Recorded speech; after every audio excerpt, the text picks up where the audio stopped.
Infinix GT30 telah muncul di platform benchmark beberapa waktu lalu. Berdasarkan informasi dari sumber industri, perangkat ini diperkirakan akan resmi meluncur pada semester kedua tahun 2025. Sebagai tambahan informasi, Infinix GT30 dengan nomor model X6876 telah lolos sertifikasi dari SDPPI Indonesia dan BIS India yang mengindikasikan bahwa peluncuran resminya kian dekat.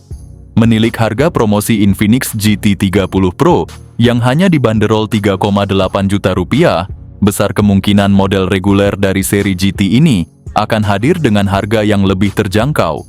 Oleh karena itu, Infinix GT30 diyakini akan menjadi salah satu pilihan smartphone gaming murah terbaru yang menarik perhatian. Menurut laporan dari Gadget 360, Infinix GT30 akan segera menyambangi pasar India. Bahkan situs resmi Infinix India telah menampilkan beberapa detail utama mengenai desain perangkat ini, lengkap dengan slogan "The Game Starts With You". Smartphone ini diperkirakan akan mengusung fitur lampu LED pada bagian panel belakang, fitur yang sebelumnya hadir pada Infinix GT30 Pro. Bocoran gambar memperlihatkan desain modern dengan bezel datar, serta modul kamera yang ditempatkan di pojok kanan atas.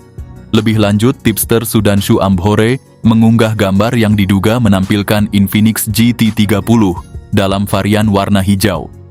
Gambar tersebut juga memperlihatkan keberadaan lampu LED pada bagian belakang, memperkuat spekulasi bahwa desain futuristik akan menjadi salah satu nilai jual utama dari perangkat ini. Dengan berbagai bocoran yang telah beredar, Infinix GT30 diprediksi akan menjadi salah satu smartphone gaming murah yang layak dinantikan kehadirannya. Buat lo yang penasaran sama desain belakang Infinix GT30, siap-siap terpukau. Sebagai HP gaming, Infinix nggak main-main dalam merancang tampilan belakangnya. Material kaca yang digunakan memberikan kesan premium dan futuristik, sementara frame samping berbahan plastik menjaga bobotnya tetap ringan sekitar 194 gram. Ini bikin nyaman banget di tangan, bahkan saat lo main game berjam-jam. Sayangnya untuk bagian desain belakang Infinix GT30 masih menggunakan desain lama yang sebelumnya dipakai pada Infinix GT30 Pro. Padahal jika desainnya mengikuti seperti yang ditampilkan pada thumbnail video ini, kemungkinan besar perangkat ini bisa lebih menarik minat pasar dan laris manis. Semoga kedepannya Infinix bisa menghadirkan pembaruan desain yang lebih segar dan berbeda pada lini produk terbarunya. Nggak lagi pakai desain flat kayak pendahulunya sekarang, layarnya punya sudut rounded yang presisi, mirip banget sama HP-HP flagship kayak Xiaomi dan iPhone. Dengan layar AMOLED 6,78 inci resolusi 1,5K dan refresh rate 144 Hz. Ditambah lagi kecerahan maksimalnya mencapai 2000 nits, jadi tetap jelas meski di bawah sinar matahari langsung. HP ini udah support Widevine L1, artinya lo bisa streaming Netflix, Disney Plus, atau Prime Video dengan kualitas Full HD, bahkan HDR bukan yang burik kayak di HP-HP murah. Nah, layar Infinix GT30 udah dukung HDR10 Plus sama Dolby Vision, jadi warna-warna di layar tuh keluar banget, kontrasnya mantap, dan detil gelap terang kelihatan jelas. Infinix GT30 hadir dengan chipset MediaTek Dimensity 7400 fabrikasi 4 nanometer, sebuah prosesor kelas menengah atas yang dirancang khusus untuk memberikan performa gaming dan multitasking yang optimal.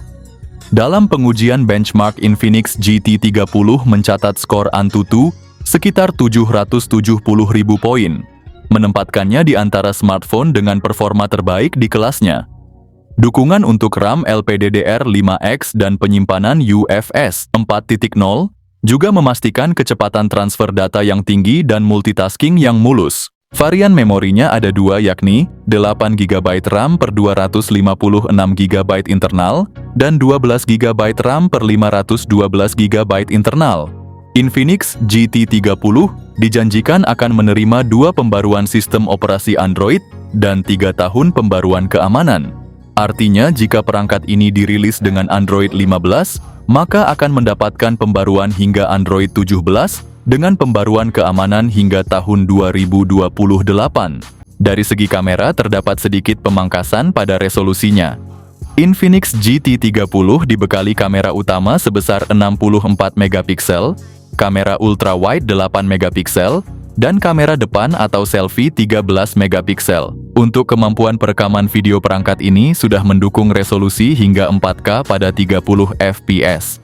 Namun hingga saat ini belum diketahui apakah telah dilengkapi dengan fitur OIS atau IIS.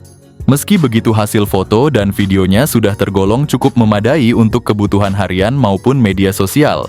Fitur konektivitas pada Infinix GT30 antara lain koneksi 5G, dual stereo speaker, 2 mikrofon, in-display fingerprint, RGB light strip back panel, trigger R1 dan L1, 3D vapor chamber cooling, koneksi NFC, Wi-Fi 6, Bluetooth 5.4, IR blaster, serta gyroscope hardware.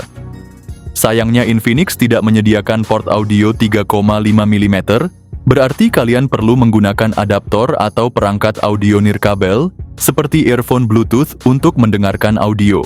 Untuk sektor daya kapasitas baterainya mengalami sedikit penurunan yakni menjadi 5200 mAh, pengisian dayanya didukung fast charging berdaya 45 watt.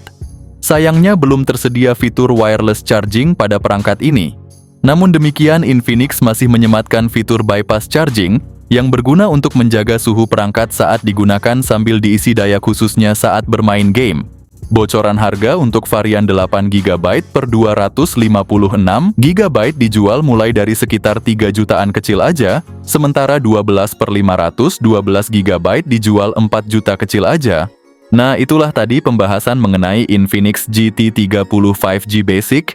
Perbedaan paling mencolok dari versi Pro sebenarnya cuma di bagian chipset.